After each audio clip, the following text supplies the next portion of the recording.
Number 8. On the affection of fathers for the children. For Madame d'Estaing. Madame, unless I am saved by oddness or novelty, I shall never extricate myself with honor from the staffed undertaking, but it is so fantastical and presents an aspect so totally unlike normal practice that it may just get by. It was a melancholy humor brought on by the chagrin caused by the solitary retreat I plunged myself into a few years ago, which first put into my head this ravaging concern with writing. Finding myself quite empty, with nothing to write about, I offered myself to myself as theme and subject matter. It is the only book of its kind in the world, in its conception wild and fantastically eccentric. Nothing in this work of mine is worthy of notice except that bizarre quality, for the best craftsman in the world would not know how to fashion anything remarkable out of materials so vicious and base. Now, madame, having decided to draw a portrait of myself from life, I would have overlooked an important feature if I had failed to portray the honor which I have always shown you for your great merits. I particularly wanted to do so at the head of this chapter, since of all your fine qualities, one of the first in rank is the love you show your children. Anyone who knows how young you were when your husband, Monsieur d'Estaing, left you a widow, the proposals which you have made to you by such great and honorable men, the constancy and firmness of purpose with which you have, for so many years and through so many difficulties, carried the weight of responsibility for your children's affairs, and the happy prosperity which your wisdom or good fortune have brought to those affairs. He will readily agree with me that we have not one single example of maternal love today more striking than your own.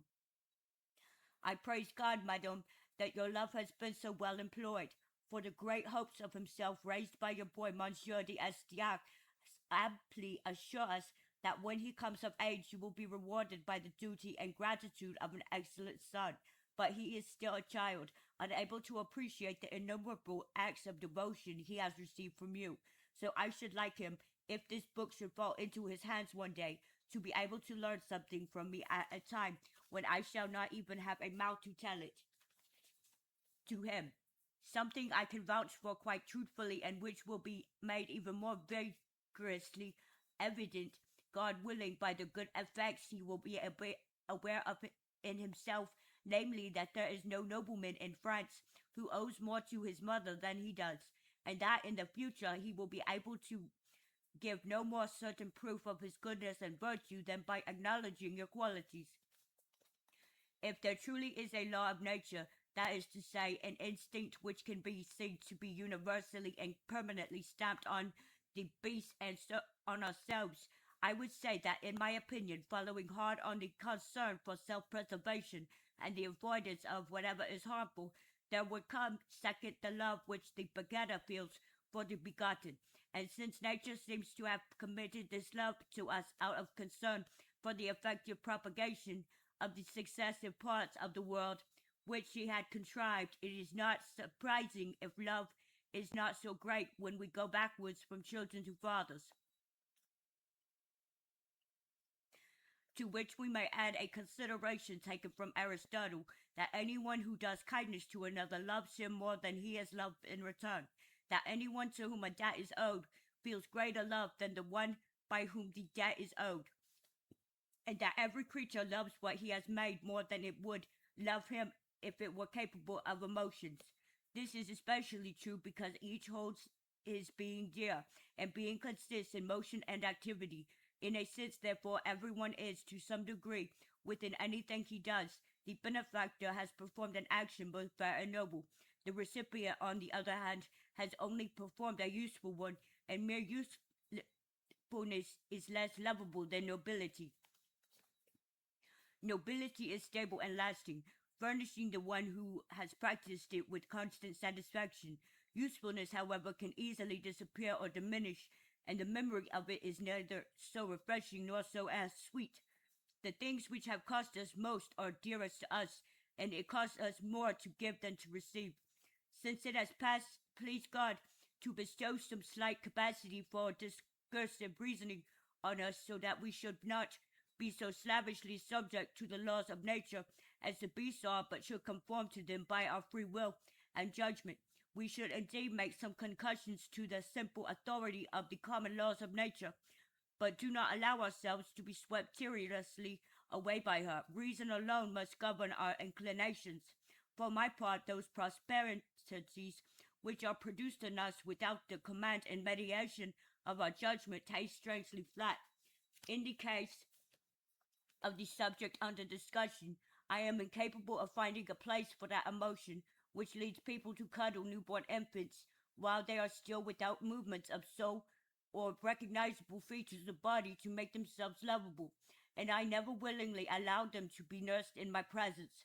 A true and well-regulated affection should be born and then increase, as children enable us to get to know them. If they show they deserve it, we should cherish them with a truly fatherly love, since our natural propensity is then progressing side by side with reason. If they turn out differently, the same applies. We should, despite the force of nature, always yield to reason.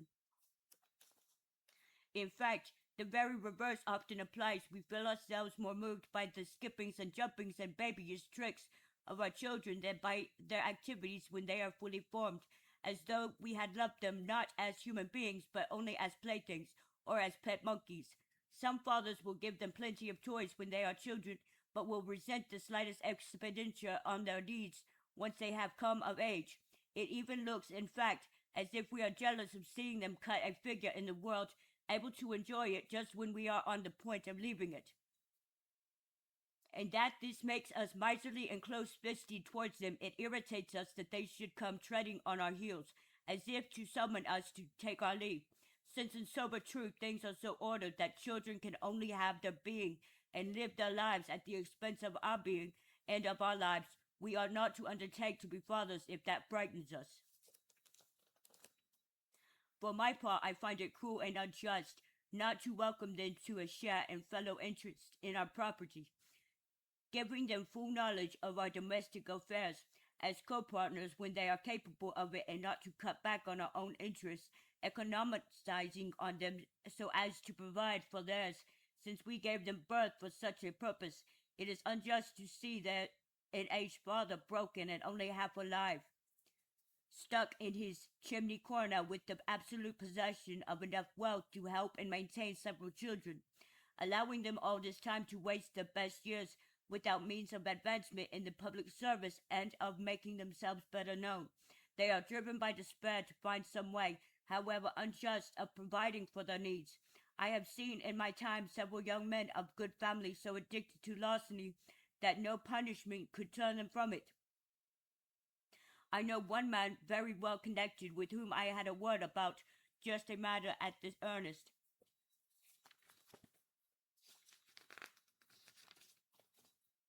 request of his brother, a brave and most honorable nobleman. In reply, the young man admitted quite openly that he had been brought to such vile conduct by the unbending meanness of his father, adding that he had now grown so used to it that he could not stop himself. He had just been caught stealing rings from a lady whose morning reception he was attending with several others. It reminded me of a story I had heard about another nobleman who had so adapted himself to the exigencies of that fine profession that when he did become master of his inheritance and decided to give up this practice, he nevertheless could not stop himself from stealing anything he needed when he passed by a stall, despite the bother of having to send somebody to pay for it later. I have known several people so trained and adapted to thieving that they regularly steal from their close companions things they intend to return. I may be a garçon, but there is no vice I can understand less. My complexion makes me loathe it rather than for my reason condemns it. I have never even wanted to steal anything from anyone. It is true that my part of the world is rather more infamous for theft than the rest of our French nation. Yet we have all seen in our time on several occasions men of good family from other provinces convicted of many dreadful robberies. I am afraid that we must partly attribute such depravity to the fault of their fathers. If anyone then tells me, as a very intelligent nobleman once did, that the only practical advantage he wanted to get from saving up all his money was to be honored and courted by his children. Since now the age had deprived him of strength, that was the only remedy he had left against being treated with neglect and contempt by everybody, and so maintaining his authority over his family. And true, not only old age, but all forms of weakness are, according to Aristotle, great encouragements to miserlames. Then there is something in that, but it is medicine to cure an illness the birth of which ought to have been prevented. A father is wretched indeed if he can only hold the love of his children, if you can call it love, by making them depend on his help. We should make ourselves respected for our virtues and our abilities, and loved for our goodness and gentlemanliness. The very ashes of a rare timber have their value, and we are accustomed to hold in respect and reverence the very bones and remains of honorable people. In the case of someone who has lived his life honorably, no old age can be so decrepit and smelly that it ceases to be venerable, especially to the children, whose souls should have been instructed in their duty not by need and want, nor by harshness nor force, but by reason. If you ask me an opinion, it is quite untrue that authority is firmer or more stable when it relies on force than when it is associated with affection. I condemn all violence in the education of tender minds which are being trained for honor and freedom. In rigor and constraint there is always something servile, and I hold that you will never achieve by force what you cannot achieve by reason, intelligence, and skill. That was the way I was brought up. They tell me that I tasted the rod only twice during all of my childhood, and that was but lightly. I owed the same treatment to my children born to me. They all die, though, before they are weaned. But little and only daughter who had escaped that calamity has reached the age of 6 or more, without our having used in her upbringing and in the punishment of her childish faults anything but words, gentle ones at that. And even if my hopes for her turn out to be frustrated, there are other causes in plenty to blame for that, without finding fault with my method of upbringing, which I know to be just and natural. I would have been even more punctilious with boys who are less born to serve and whose mode of being is freer. I would have loved to make their hearts overflow with openness and frankness. I have never seen caning achieve anything except making souls more cowardly or more maliciously stubborn. Do we want to be loved by our children? Do we want to remove any occasion for their wishing us dead, though no occasion for so horrible a wish could ever be right or pardonable? No crime has rational justification. Then let us within reason enrich our lives with whatever we have at our disposal. To achieve that, we ought not to get married so young that our adult years almost become confounded with theirs. Such unseemliness can plunge us into many great difficulties. I mean especially in the case of the nobility, whose way of life is one of leisure and who can live, as we say, on their income. In other cases, where life is a struggle for money, the fellowship of a great many children is a help to the whole family. There are so many new ways and means of helping to enrich it. I was 33 when I married, and I approved of a 35, the opinion attributed to Aristotle. Plato does not want any man to marry before 30. He is also right to laugh at spouses who lie together after 55, judging their offspring unworthy to live and eat. It was Thales who gave the right ages. His mother pressed him to get married when he was young. Too soon, he said. When he was older, too late. Accept no time as opportune for any inappropriate activity. The ancient ghost reckoned it to be extremely reprehensible for a man to lie with a woman before he was 20, particularly advising those who wanted to train for war to remain chaste well into adulthood, because sexual intercourse makes mind soft and deflexive. But now, married to a young wife, happy to have children, he was weakened by his love as father and husband. The history of Greece notes how Echius and Teratum, Chryso, Aeschylus, Diopaps, and others deprived themselves of any sort of sexual activity during all the time they were getting their bodies in trim for the races, wrestling, and other contests at the Olympic Games. Muley Hassan, the day of tennis, was critical of his father's memory because he was always with his wives, calling him a weak, effeminate spawner of children. In a certain province in the Spanish Indies, men were allowed to marry only after 40, yet girls could marry at 10. If a nobleman is only 35, it is too soon for him to make way for a 20-year-old son. He has still got to achieve a reputation in military expeditions or at the court of his monarch. He needs his cash. He should allow his son a share but not forget himself. Such a man can rightly give the answer which fathers often have on their lips. I have no wish to be stripped bare before I go and lie down, but a father who was brought low by age and illness, whose weakness and ill health deprived him of ordinary human fellowship, does wrong to himself and to his family if he broods over a great pile of riches. If he is wise, he has reached the period when he really ought to want to get stripped down and lie down, not stripped to his shirt, but down to a nice, warm dressing gown. He has no more use for all that remaining pomp. He should give it away as a present to those whom he ought to belong to it by nature's ordinance. It is right that he should let them use what nature deprives him of. Otherwise, there is certainly an element of malice and envy.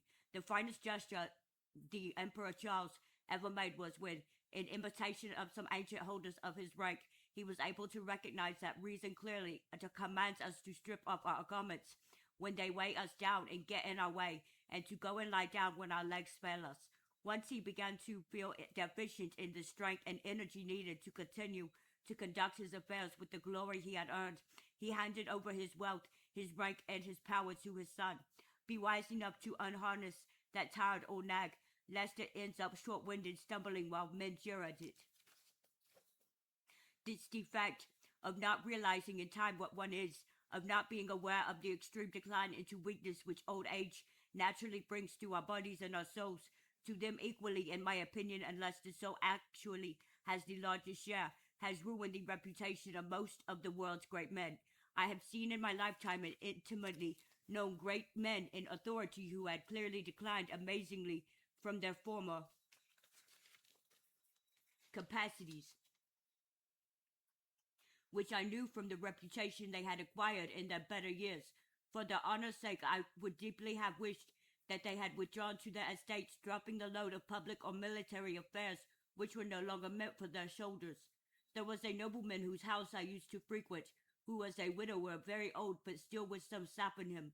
He had several daughters to marry and a son already old enough to enter society, so that his house was burdened with considerable expenditure and quite a lot of outside visitors.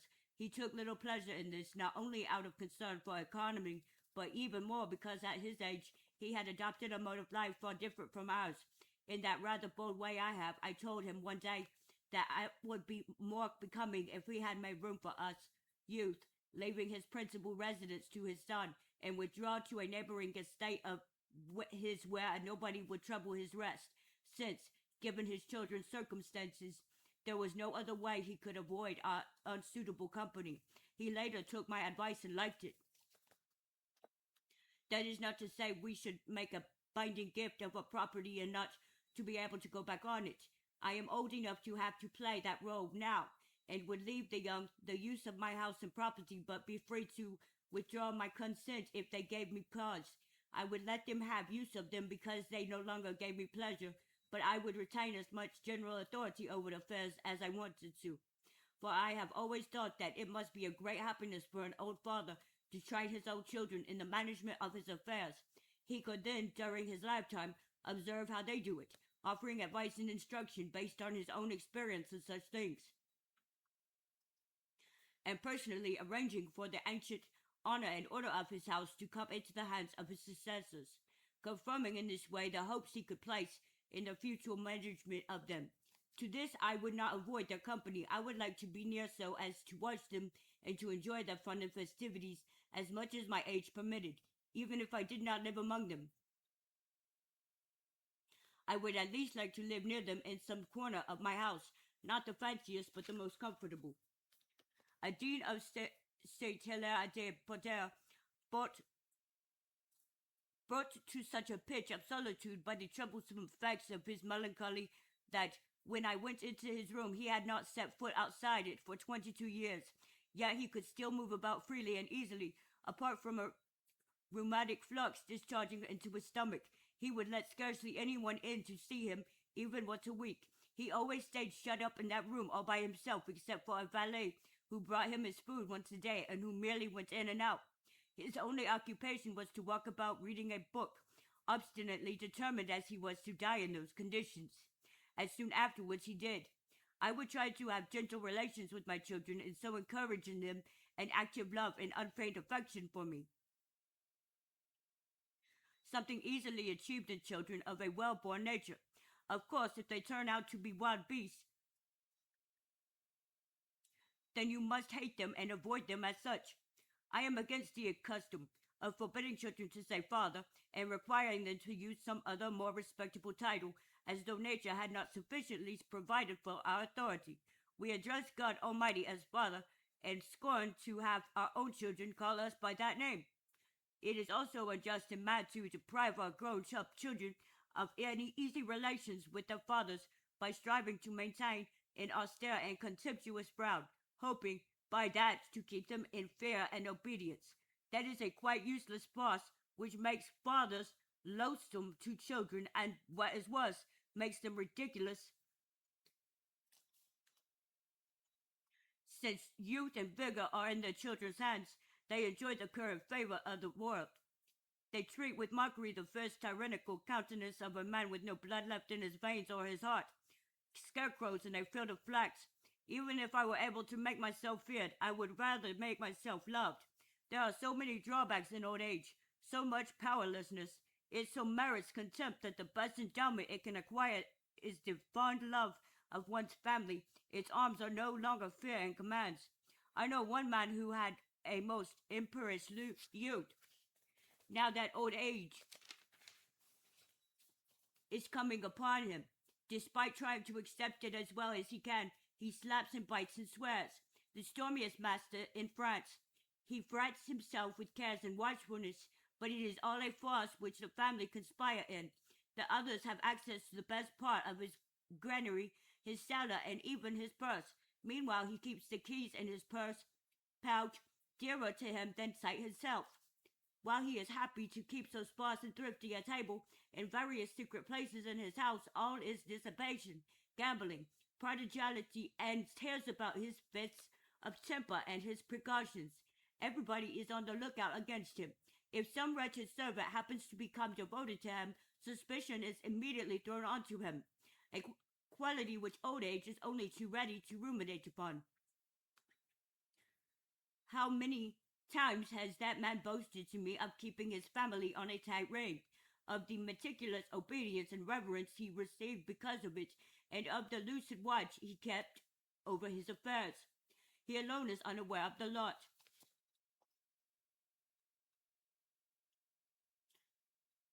No man of my acquaintance can claim more qualities, natural and acquired, proper for maintaining his mastery. Yet he had failed completely, like a child. That is why I have picked him out as an example from several other cases that I know. It would make a good scholastic debate whether or not he is better off as he is. In his presence, all things defer to him. His authority runs its empty courts. Nobody ever resists him. They believe what he says. They fear and respect him as much as he could wish. Should he dismiss a servant, he packs his bag and is off at once, but only out of his presence. Old people's steps are so slow and their senses so confused that the valet can live a full year in the house doing his duty without their even noticing it. At the appropriate time, a letter arrives from distant parts, a pitiful one, a submissive one, full of promises to do better in the future. The valet then finds himself back in favor.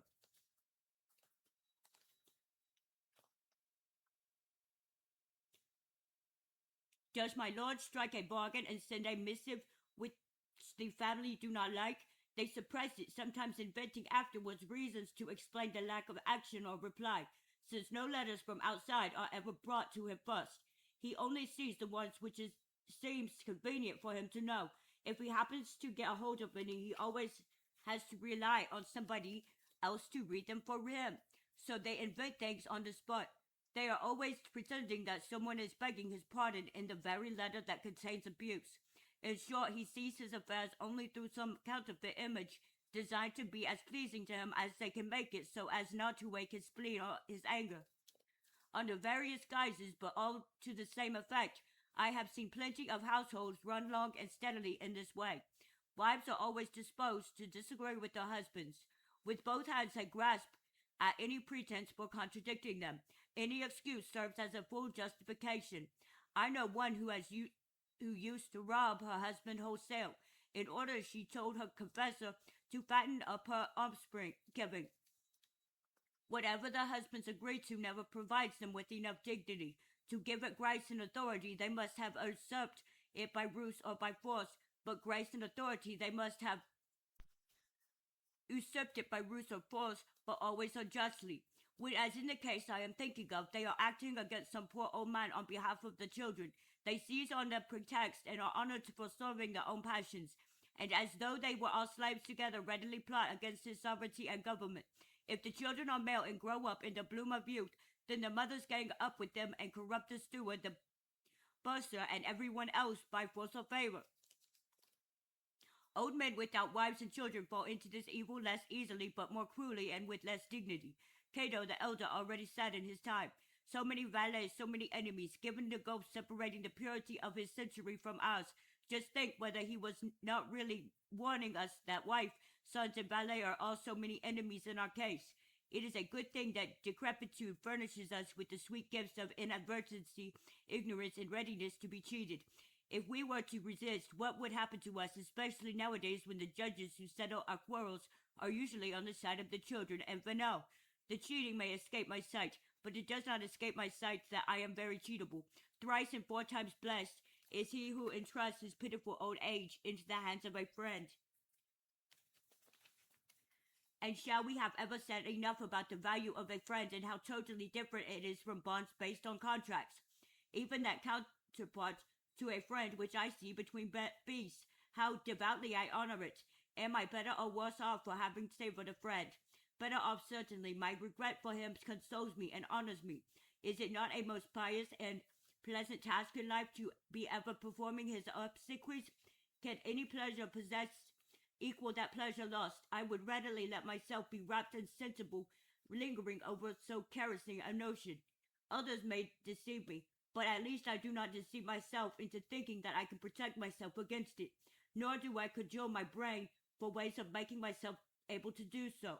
Only in my own bosom can I find salvation from treachery like this. Not in disquieting and tumultuous inquisitiveness, but in diversion and constancy. Whenever I hear of the state that some other man is in, I waste no time over that, but immediately turn my eyes onto myself to see how I am doing. Everything which touches him touches me too. What has happened to him is a warning and an alert coming from the same quarter. Every day, every hour, we say things about others which ought more properly to be addressed to ourselves, if only we had learned to turn our thoughts inward as well as widely outward. Similarly, many authors inflict wounds on the cause they defend by dashing out against the attackers, hurling shafts at enemies which can properly be hurled back at them. The late Monsieur De Montaigne, the Marshal, when talking to me of the loss of his son, among other regrets, emphasized the grief and heartbreak he felt at never having revealed himself to his son, and at having lost the pleasure of knowing and savoring him, all because of his fancy to appear with the gravity of a stern father. He had never told him of the immense love he felt for him, and how worthy he rated him for his virtue. And all that poor boy saw of me, he said, was a frowning face full of scorn. He is gone, believing I was unable to love him or to judge him as he deserved. Whom was I keeping it for? That knowledge of the special love I harbored for him in my soul. Should not he have felt all the pleasure of it, and all the bonds of gratitude? I forced myself, I tortured myself to keep up that silly mask, thereby losing the joy of his company, and his goodwill as well, which must have been cold towards me. He had never received from me anything but brusqueness, or known anything but a tyrannous facade. I find that lament to be reasonable and rightly held, for as I know only too well from experience, when we lose those we love, there is no consolation sweeter than the knowledge of having remembered to tell them everything and to have enjoyed the most perfect and absolute communication with them. As much as I can, I open myself to my own folk, and am most ready to tell them or anyone else what I intend towards them and what is the judgment I make on them. I hasten to reveal myself, to make myself known, for I do not want them to be misled about me in any way whatsoever. According to Caesar, among the customs peculiar to our ancient Gauls, there was the following: sons were not presented to their fathers and never dared to appear in public with them until they had begun to hear arms, as if to signify that the time had now come for the fathers to admit them to the intimate acquaintance. Yet another abuse of paternal discretion which I have seen in my time is when fathers are not content with having deprived their children of the natural share of property during their long lifetime, but then go and leave authority over all of it after their death to their widows, free to dispose of it at their pleasure. One lord I have known could rightfully have expected to come into property worth 50,000 crowns a year, yet he died in need, overwhelmed with debts, at the age of 50, while his mother, despite advanced senility, still enjoyed rights over the entire property under the will of his father, who himself had lived to be 80. To me that seems in no way reasonable. For all that, I cannot see it helps much when a man whose affairs are prospering goes and sees a wife who burdens him with a large dowry. No debt contracted outside the family is more ruinous to a household. My ancestors have all followed this precept, most fittingly so have I.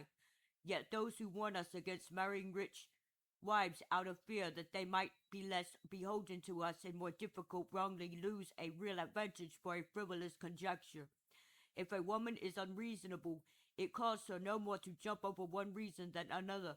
Such women are most pleased with themselves when they are most in the wrong. It is the injustice which allures them, whereas for good women it lies in their virtuous deeds.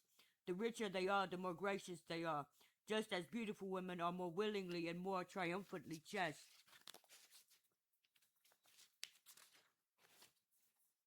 It is reasonable to let mothers run affairs until the sons are legally old enough to assume the responsibility, but the father has brought them up wrongly if he could not expect them to be wiser and more competent than his wife once they have reached that age. But it would be even more unnatural to make mothers depend on the discretion of their sons. They should be given a provision generous enough to maintain the state according to the condition of their family and their age, especially since want or indigence are far more difficult for them to bear with decorum than for males. That burden ought to be put on the sons rather than on the mother. On the whole, the soundest way of sharing out our property when we die is to follow local customary law. The law has thought it out better than we have, so it is better to let the law make the wrong choice than rashly hazard doing so ourselves. The property does not really belong to us personally, since without our leave it is entailed by civil law to designated heirs, and even though we have some discretion as well, I hold that it would take a great and very clear reason to justify our depriving anyone what he was entitled to by the fortune of his birth and of what common law leads him to expect.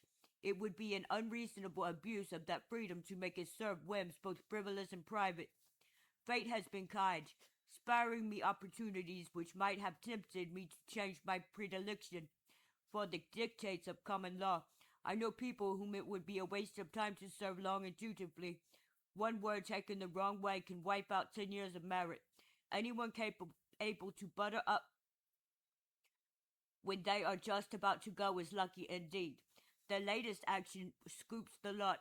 It is not the best in most frequent services which prove efficacious, but recent ones, present ones. There are people who exploit their wills and sticks and carrots to punish or reward every action of those who may claim an interest in the inheritance. But this is a matter of long-lasting consequence. It is too weighty to be changed from moment to moment. Wise men settle it once and for all, and have regard for the reasonable customs of the community. We are a little too fond of male entail. We foresee a ridiculous eternity for our family name, and attach too much weight to silly conjectures about the future based on the minds of little boys. Somebody might easily have been unjust to me, ousting me from my place because I was more lumpish, more leaden, more slow, and more unwilling to learn than any of my brothers. Whether I was being taught to exercise mind or body, it is madness to make such selections, interrupting the succession on the faith of such fortune telling, which is has so often deceived us. If we can ever infringe that rule and correct the choice of heirs made by destiny, it would probably be out of consideration for some huge noticeable physical deformity of a permanent and incurable kind, one which those of us who are great admirers of beauty believe to be highly deleterious. There is an agreeable dialogue between Plato's lawgiver and his citizens, which may honor my pages here. What, they say, feeling their end draw near, can we not bequeath our own property to anyone we please?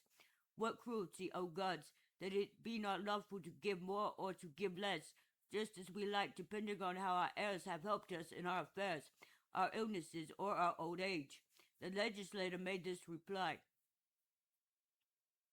My dear friends, you are certain to die soon, so it is difficult for any of you to know thyself and to know what is yours.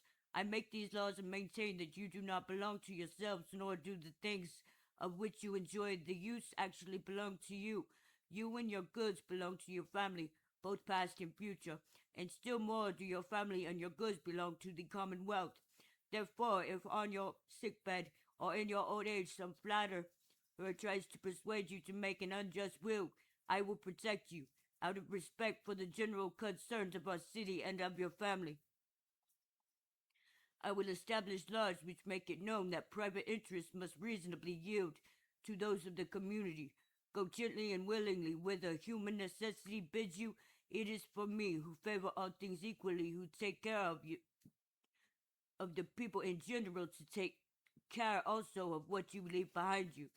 To return to my subject, it seems to me right somehow that women should have no mastery over men save only the natural one of motherhood, unless it be for the chastisement of those who have willingly submitted to them out of some feverish humor. But that does not apply to old women, the subject of our present discussion. It is the manifest truth of this consideration which has made us ready to invent and entrench that Salic law, which nobody has ever seen, which debars women from succeeding to our throne. And though fortune has lent it more credence in some palaces than others, there is scarcely one jurisdiction in the world where that law is not cited as here, because of the genuine appearance of reason which gives it authority.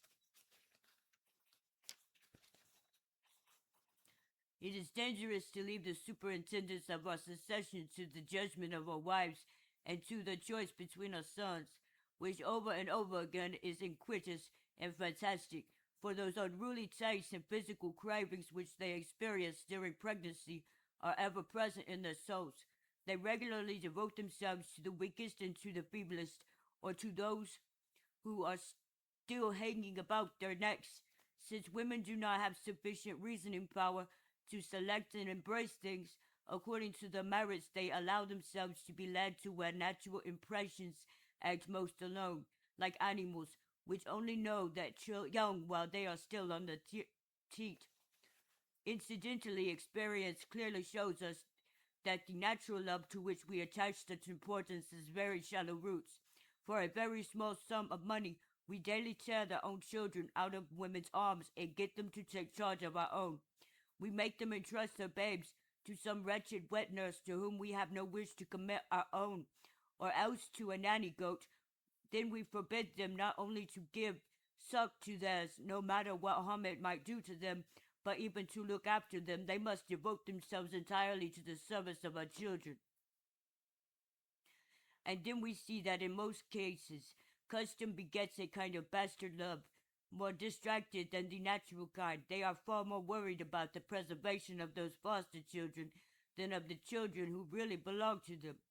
I mention nanny goats because the village women where I live call in the help of goats when they cannot suckle their children themselves. I have now 2 men servants who never tasted mother's milk for more than a week. These nanny goats are trained from the outset to suckle human children. They recognize their voices when they start crying and come running up. They reject any other child you give them except the one they are feeding. The child does the same to another nanny goat. The other day I saw an infant who had lost its own nanny goat as the father had only borrowed it from a neighbor. The child rejected a different one which was provided and died, certainly of hunger. The beasts debase and bastardize maternal affection as easily as we do.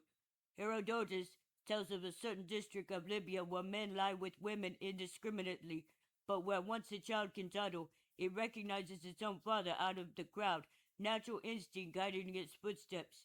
There are frequent mistakes, I believe. Now, once we consider the fact that we love our children simply because we begot them, calling them our second selves, we can see that we also produce something else from ourselves, no less worthy of commendation for the things we engender in our soul. The offspring of our mind, of our wisdom and talents, are the products of a part more noble than the body and are more purely our own. In this act of generation, we are both mother and father. These children cost us dearer, and if they are any good, bring us more honor. In the case of our other children, their good qualities belong much more to them than to us. We have only a very slight share in them. But in the case of these, all their grace, worth, and beauty belong to us. Plato adds that such children are immortal and immortalize their fathers, even deafening them, as in the case of Lycurgus, Solon, and Minos. Since our history books are full of exemplary cases of the common kind of paternal love, it seems to me not inappropriate to cite a few examples of this other kind too. Helodorus, that good bishop of Checa, preferred to forego the honor of so venerable a bishopric with his income and his dignity rather than to destroy his daughter, who still lives on, a handsome girl, but attired perhaps with a little more care and indulgence than suits the daughter of a priest, of a clerk in holy orders, and fashioned into erotic in style. In Rome there was a figure of great brevity and dignity called Labienus. Among other qualities he excelled in every kind of literature. He was, I think, the son of that great Labienus, who was the foremost among captains who served under Caesar in the Gallic wars, subsequently threw in his lot with Pompey the Great, and fought for him most bravely until Caesar defeated him in Spain. There were several people who were jealous of the Labienus I am referring to. He also probably had enemies among the courtiers and favorites of the contemporary emperors for his brightness and for inheriting his father's innate hostility towards tyranny, which we may believe colored his books and writings. His enemies prosecuted him before the Roman magistrates and obtained a conviction requiring several of the books he had published to be burnt. This was the very first case of the death penalty being inflicted on books and erudition. It was subsequently applied at Rome in several other cases. We do not have means, nor matter enough for our cruelty unless we also let it concern itself with things which nature had exempted from any sense of pain, such as our renown in the products of our minds, and unless we inflicted physical suffering on the teachings and the documents of the Muses. Labienus could not bear such a loss, nor survive such beloved offspring. He had himself borne to the family vault on a litter and shut up alive. There he provided his own death and burial. It is difficult to find any example of fatherly love more vehement than that one.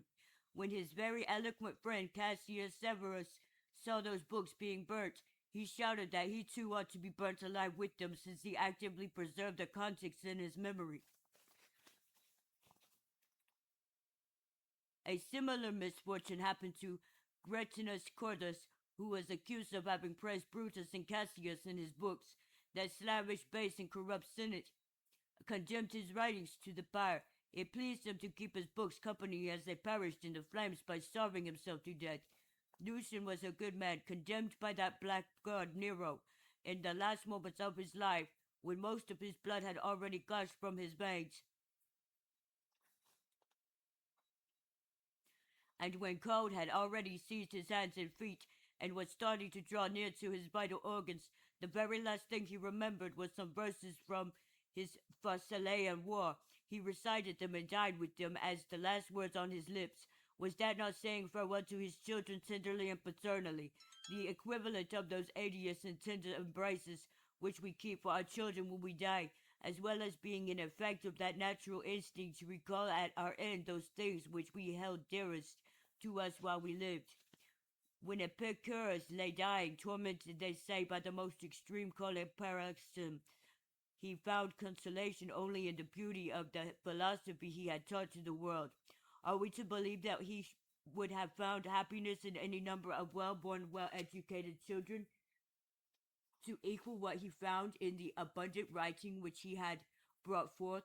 And if he had had the choice of leaving either an ill-conceived and deformed child behind him, or a stupid and inept book, would not he alone, but any man of similar ability, have preferred to incur the first tragedy rather than the other? It would probably have been impious of St. Augustine, if someone had obliged him to destroy either his children or else his writings, and he had not preferred to destroy his children. I am not at all sure whether I would not much rather have given birth to one perfectly formed son by commerce with the Muses than by commerce with my wife. As for this present child of my brain, what I give it I give unconditionally and irrevocably, just as one does to the children of one's body. Such little good as I have already done it is no longer mine to dispose of it.